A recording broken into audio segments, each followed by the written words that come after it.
ইসলামী ব্যাংকে আবার দখল করার পায় তারা। এমন এক ব্যক্তিকে ইসলামী ব্যাংকের এখন বোর্ডের চেয়ারম্যান বানিয়ে দেওয়া হয়েছে, যিনি পালিয়ে গিয়েছিলেন, যিনি পরিত্যক্ত, যিনি ফ্যাসিস্টদের দূষর, তাকে এনে এখন ইসলামী ব্যাংকের ঘাড়ের উপর বসিয়ে দেওয়া হয়েছে।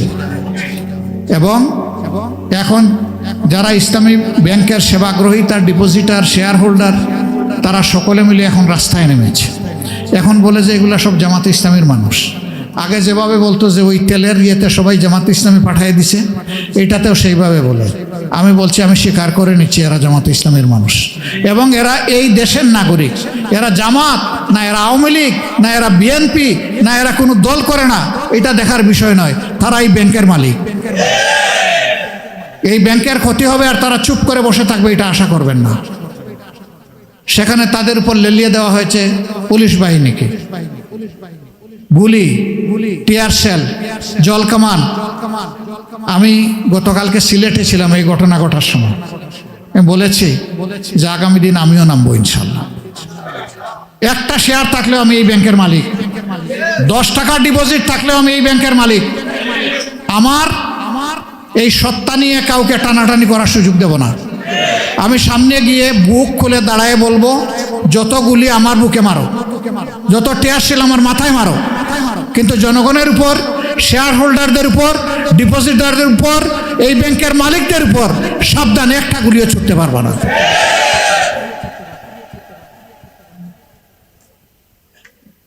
এ কোন দেশ? জনগণের আমানতের হেফাজতের কোনো খবর নাই, বরঞ্চ আমানত নিয়ে টানাটানি। আপনারা সবাই জানেন এটি একটা চমৎকার ব্যাংক। সৌভাগ্যক্রমে আল্লাহ তাআলা এই ব্যাংকের বোর্ডে আমাকে 6টি বছর সেবা দেওয়ার সুযোগ দিয়েছিলেন। সেই সময়টাই ব্যাংক বাংলাদেশের বৈদেশিক মুদ্রার 32 ভাগ একাই তারা আহরণ করত। টোটাল ডিপোজিট ছিল সমস্ত ব্যাংকগুলোর হিসাবে 28%। এই ব্যাংকের কোনো তারল্য সংকট ছিল না, লিকুইডিটি ক্রাইসিস ছিল না, বরঞ্চ অন্যান্য ইসলামী ব্যাংকগুলোকে মাঝে মধ্যে তারা বিনা লাভে সেখানে তাদেরকে সহযোগিতা করত, শত শত কোটি টাকা দিয়ে। সেই ব্যাংকটাকে শেখ হাসিনা লেলিয়ে দিলেন এ সালামকে। একা নিজেই এখান থেকে 84,000 কোটি টাকা চুরি করে নিয়ে গেল। আরো সাঙ্গপাঙ্গ নিয়ে 1,26,000 কোটি টাকা এখান থেকে চুরি করে নিয়ে গেল। 5 আগস্টের পরিবর্তনের পর ব্যাংকটা আবার কিছুটা স্বাভাবিক ধারায় ফিরে আসতে শুরু করলো, মানুষের আস্থা আবার ফিরে আসতে শুরু করলো। এখন আবার একই ফ্যাসিস্ট কায়দায় সেই ব্যাংকের উপর হামলে পড়া হচ্ছে। আমরা সাবধান করে দিচ্ছি, ইসলামী ব্যাংক যদি মাটির সাথে বসে যায়, সারা বাংলাদেশের অর্থনীতি গিয়ে পড়বে বঙ্গোপসাগরে। ইতিমধ্যে এই ব্যাংকগুলা থেকে টাকা উত্তোলন মানুষের মধ্যে আতঙ্ক তৈরি হওয়ার কারণে ব্যাপক হারে বেড়ে গেছে। আমি এইমাত্র সফর করে আসলাম, প্রবাসীরা জিজ্ঞেস করে আমরা কি রিমিটেন্স বাংলাদেশে পাঠাবো। আমি জিজ্ঞেস করলাম, কেন পাঠাবেন না? আপনার পরিবার আছে না? কার কাছে পাঠাবো? মাঝখান থেকে যদি আমার রিমিটেন্স চুরি হয়ে যায়, এর গ্যারান্টি কি? আমাদের তো কোনো আস্থা নাই। যদি এই অনাস্থার পরিবেশ আরো গভীর হয় আর সারা দুনিয়া থেকে যদি আমাদের প্রবাসীরা রেমিটেন্স পাঠাতে ভয় পায়, তাহলে বাংলাদেশ কোথায় গিয়ে দাঁড়াবে চিন্তা করে দেখছেন? হ্যাঁ, যারা চোর ডাকাত তাদের কোনো সমস্যা হবে না, কারণ তাদের তো অবৈধ অর্থের পাহাড় আছে, কিন্তু সাধারণ মানুষের তো জীবন যায় যায় অবস্থা হবে। আমরা সরকারের প্রতি আহ্বান জানাবো, এই দুর্বৃত্তপনার দিকে আর আগাবেন না। বাংলাদেশ ব্যাংকে গভর্নর একজনকে বসিয়েছেন, সেই লোক একটা গার্মেন্ট ফ্যাক্টরির মালিক, এমডি। তিনি নিজে ব্যাংক্রাফট হয়ে গেলেন, ঋণ খেলাফি হয়ে গেলেন। মাত্র 3 মাস আগে 2% ডাউন পেমেন্ট দিয়ে তিনি হয়েছেন রেগুলার। যে একটা গার্মেন্ট ফ্যাক্টরি চালাইতে পারল না, ঋণ খেলাফি হয়ে গেল, গোটা বাংলাদেশের ব্যাংক ব্যবস্থা তার হাতে তুলে দেওয়া হলো। কি আশ্চর্যের ব্যাপার! এবং আপনারা দেখেছেন, এখন যাকে চেয়ারম্যান হিসেবে ইসলাম ব্যাংকে দিয়েছে, তার নিজের আপন স্ত্রী ঋণ খেলাফি। সেই ঋণ খেলাফির জামাই হবে ইসলামী ব্যাংকের চেয়ারম্যান। বিবেক কোথায়? এই দুইজনকেই অবিলম্বে পদত্যাগ করতে হবে। এই সমস্ত জায়গায় যোগ্য, দক্ষ, পরীক্ষিত, সৎ মানুষগুলাকে বসাতে হবে। দলীয় আনুগত্য দেখে দলখানাদেরকে যদি বসানো হয়, অর্থনীতি ধ্বংস হবে। একদল তো পালিয়ে গিয়েছে পাশের দেশে, বাকিরা কোথায় যাবে আমি জানি না। আমরা ওইটা চাই না। আমরা সংসদে প্রথম দিন দাঁড়িয়েই বলেছি যে আমরা নিরর্থক দামি বিরোধী দল হিসাবে এখানে থাকতে চাই না। আমরা অর্থবহ একটা বিরোধী দল হিসাবে ফাংশন করতে চাই। সরকারের গৃহীত সকল কল্যাণমূলক, ন্যায্য, ইতিবাচক কর্মসূচিতে আমরা অবশ্যই আন্তরিক সমর্থন দিব এবং সর্বাত্মক সহযোগিতা করব। কিন্তু জনগণের স্বার্থের বিপক্ষে যা হবে তার বিরুদ্ধে আমরা রুখে দাঁড়াবো। আমরা চুপ থাকবো না। আমরা গৃহপালিত বিরোধী দল হব না। আমরা জনগণের আমানতের সাথে বিশ্বাসঘাতকতা করব না। আমরা জনগণের আমানতের পাহারাদার হব ইনশাআল্লাহ। সম্মানিত বন্ধুগণ, এই দেশ আমাদের অধিকার আমাদেরকেই লড়াই করে আদায় করতে হবে। বলবেন লড়াই আর কতকাল? কম করলাম লড়াই, 47-এ করলাম, 71-এ করলাম, 52-তে করলাম, 90-তে করলাম, 24-এ করলাম, আর কত লড়াই? আমাদের জীবন যতদিন আছে লড়াইও ততদিন চলবে ইনশাআল্লাহ। সংসদের ভিতরে কোনো ব্যক্তি আমাদেরকে ধমকের সুরে কথা বলেছিলেন যে বিরোধী দল যদি এইগুলা করে ওইগুলা করে তাইলে ছাড় দিয়ে কথা বলা হবে না। তারা ভাব এমন যে আমাদেরকে দেখায় ছাড়বেন। আমি বলেছিলাম 54 বছরের ইতিহাসে বাংলাদেশ দেখতে দেখতেই আজকে এই জায়গায় এসে দাঁড়িয়েছে।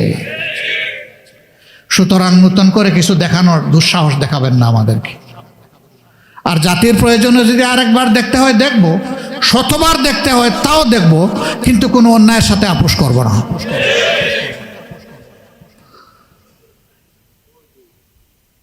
সব ক্রেডিট আল্লাহ তাআলার, যিনি আমাদেরকে বাঁচিয়ে রেখেছেন আর কথা বলার তৌফিক দিচ্ছেন। জমিনের ক্রেডিট 15 নম্বর আসনের মানুষের। আপনারা আমাকে নির্বাচিত না করলে এই কথাগুলো আমি জাতীয় সংসদে দাঁড়িয়ে বলতে পারতাম না।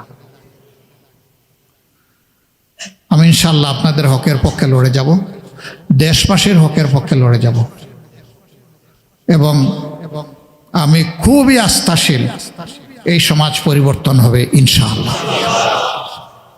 এই পচা সমাজ থাকবে না ইনশাআল্লাহ। সংসদেও বলেছিলাম আসেন একটু সিদ্ধান্ত নেই, এই 300 জন মিলে। তখন মহিলা এমপিরা নির্বাচিত হয়নি, যে আমরা 300 জন মিলে সিদ্ধান্ত নেই যে আগামীকাল থেকে এই দেশে আর কোনো চাঁদাবাজি কাউকে করতে দেওয়া হবে না। যদি আমরা এই সিদ্ধান্ত নিতে পারি তাহলে তেল ক্রাইসিস যেভাবে উবে গেছে, উদাও হয়ে গেছে, বাংলাদেশ থেকে চাঁদাবাজরা উদাও হয়ে যাবে ইনশাআল্লাহ। কিন্তু সাথে সাথে এও বলেছিলাম এইখানে বসা এই লোকগুলা যদি চাঁদাবাজদেরকে প্রশ্রয় দেয় এবং এখান থেকে সুযোগ নেয় তাহলে চাঁদাবাজি বাংলাদেশ থেকে বিদায় করা সম্ভব না। তো আমার এই প্রস্তাবে তো সকলের টেবিল চাপড়িয়ে সমর্থন দেওয়ার কথা ছিল। আমার পিছনে যারা বসা ছিলেন বিরোধী দলের সবাই সমর্থন দিলেন, কিন্তু সামনে দেখি কেউ আর সমর্থন দেয় না। বিষয়টা পরিষ্কার হয়ে গেল না? তখন আমি বলেছিলাম মনে রাখবেন, চাঁদাবাজ কোনো দলের নয়, এরা বসন্তের কুকিল। আপনি যখন বিপদে পড়বেন তখন ওই কুকিলগুলা উড়াল দিয়ে চলে যাবে, ওদের ডানা ধরে আপনি আর নাগাল পাবেন না। ওরা কিন্তু আপনাকে রাস্তায় ফেলে চলে যাবে। বলেছিলাম মনে রাখবেন, সেই পরিস্থিতি দেখে সারা বাংলাদেশ লজ্জিত হয়েছে। সুপ্রিম কোর্টের অ্যাপিলেট ডিভিশনের বিচারক তিনি তার অপকর্ম আড়াল করার জন্য পালিয়ে যেতে গিয়ে কলা পাতার উপর তিনি ঘুমিয়ে পড়েছিলেন। সেদিন আমরা যেন কেউ ভুলে না যাই। অপকর্ম করলে দুনিয়ায়ও তার পরিণতি ভোগ করতে হবে, আর আখিরাতে আল্লাহর জিম্মায় তো আছেই। আল্লাহর বিচার দুনিয়া থেকে কেউ এসকেপ করতে পারে না। আজ হোক কাল হোক, যে অন্যকে অপমান করে, যে অন্যের সম্পদ লুণ্ঠন করে, চুরি করে, তার পরিণতি কিছুটা হলেও দুনিয়া তাকে পেতেই হয়। স্বচ্ছতার সাথে রাজনীতি করেন সিংহের বাচ্চার মতো। আপনি স্বচ্ছ থাকেন, আপনি সৎ থাকেন। আপনাকে যদি সরকার পরিবর্তনের পরে কেউ আপনার গায়ে হাত দেয়, এটি হবে আপনার জন্য গর্বের। কিন্তু আপনি চুরি করে পালিয়ে গিয়ে অন্য কোনো দেশে আশ্রয় নিয়ে রাজার হালতে, রানীর হালতে থাকলেও এটি হবে বিড়ালের জীবন, এটা সিংহের জীবন নয়।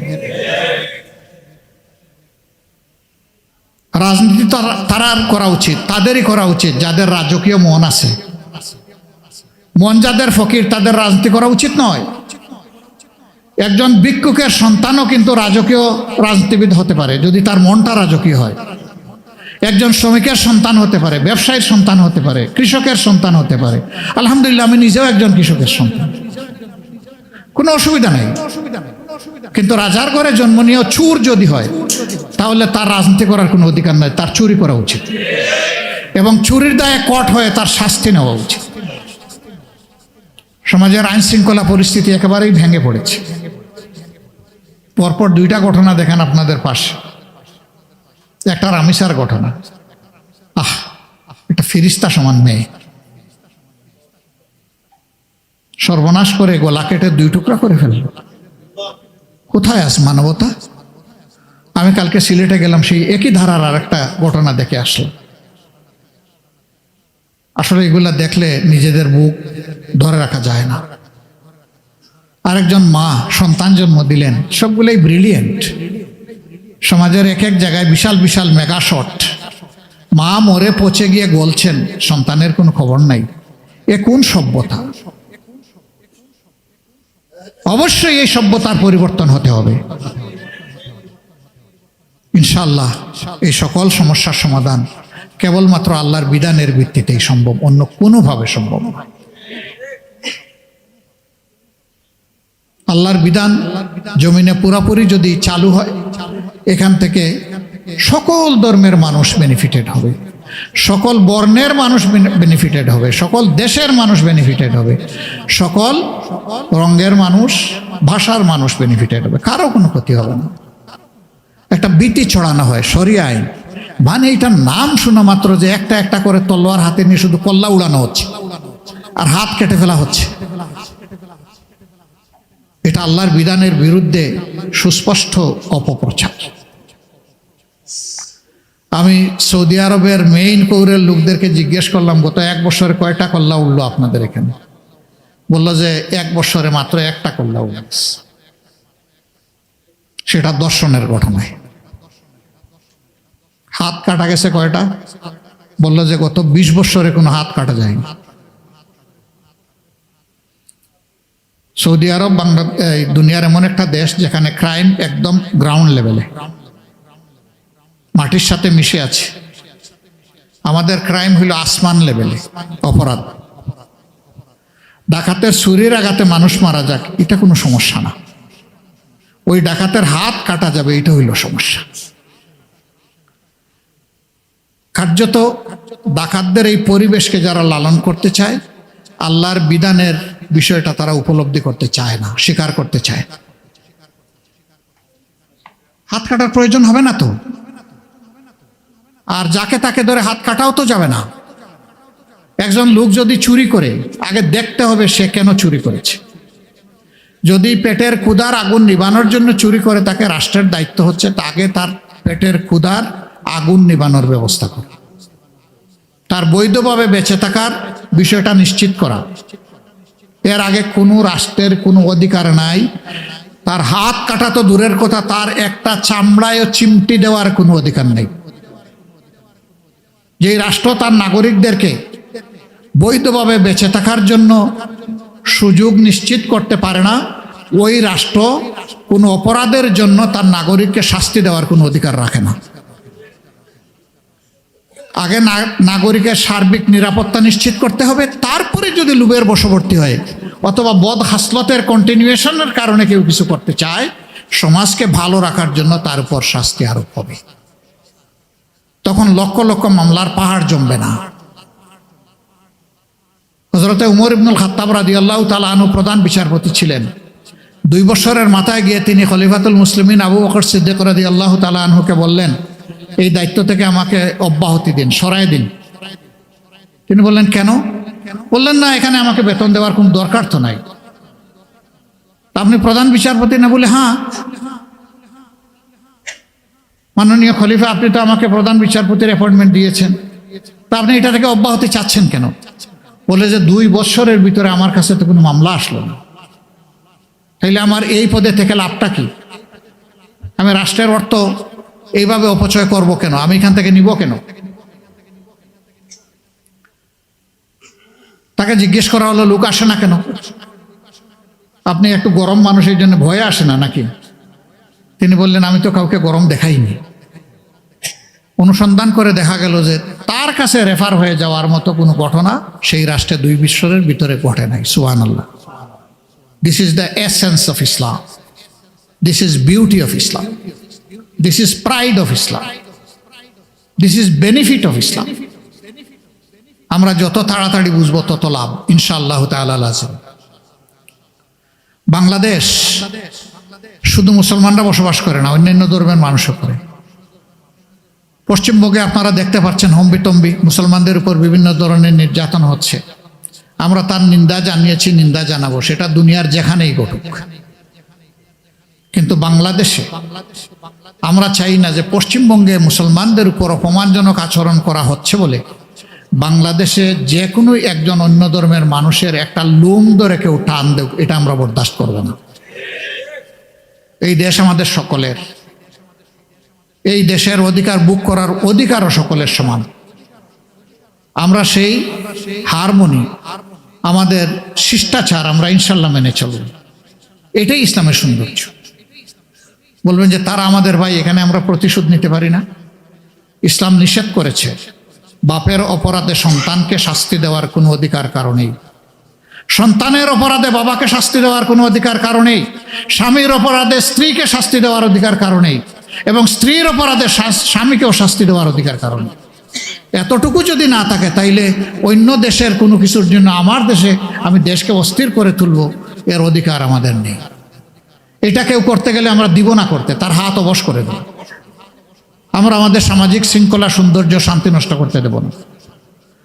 সম্মানিত সুধীমণ্ডলী, নামাজের সময় আসন্ন হয়ে যাওয়া, আমি কথা এখানেই শেষ করছি, বাকিটা রেখে দিলাম।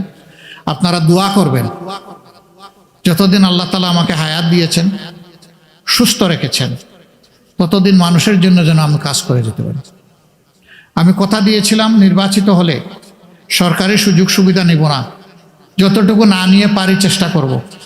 আলহামদুলিল্লাহ, সরকারের সকল সুযোগ সুবিধা আমি নিচ্ছি না, কারণ এর আগে তো আল্লাহ আমারে বাঁচায় রাখছেন। তো এখন এমন কি হলো যে সরকারের সুবিধা না নিলেন বাঁচতে পারবো না? আমার একে একে সরকার থেকে যতগুলা পেমেন্ট সংসদ সদস্য পাওয়ার কথা আমি লিখিত জানাই দিছি, এইটা নিব না, ওইটা নিব না, ওইটা নিব না। শুধু একটা নিতে বাধ্য, সেটা হচ্ছে আমার রিমুনারেশন, প্রত্যেক মাসের একটা সম্মানী ভাতা। সেটা আল্লাহর মেহেরবানি এই আসনের একটা কওমি মাদ্রাসার জন্য পুরা 5 বছরের জন্য আমি ওয়াকফ করে দিয়েছি।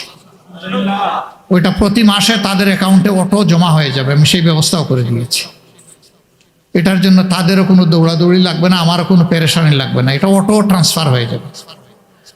দোয়া করবেন, দুনিয়ার সম্পদ নয় আখিরাতের সম্পদ আমরা সবাই মিলে যেন জোগাড় করতে পারি।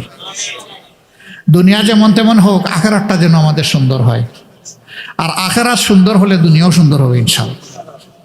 আল্লাহ তাআলা আমাদের প্রিয় দেশকে পরিবর্তন করার এবং সেই পরিবর্তনটা মানুষের আকাঙ্ক্ষার পক্ষে পরিবর্তন করার তৌফিক দান করুন। সুবহানাকাল্লাহুম্মা ওয়া বিহামদিকা আশহাদু আল্লা ইলাহা ইল্লা আনতা আস্তাগফিরুকা ওয়া আতুবু ইলাইক। আসসালামু আলাইকুম ওয়া রাহমাতুল্লাহি ওয়া বারাকাতুহু।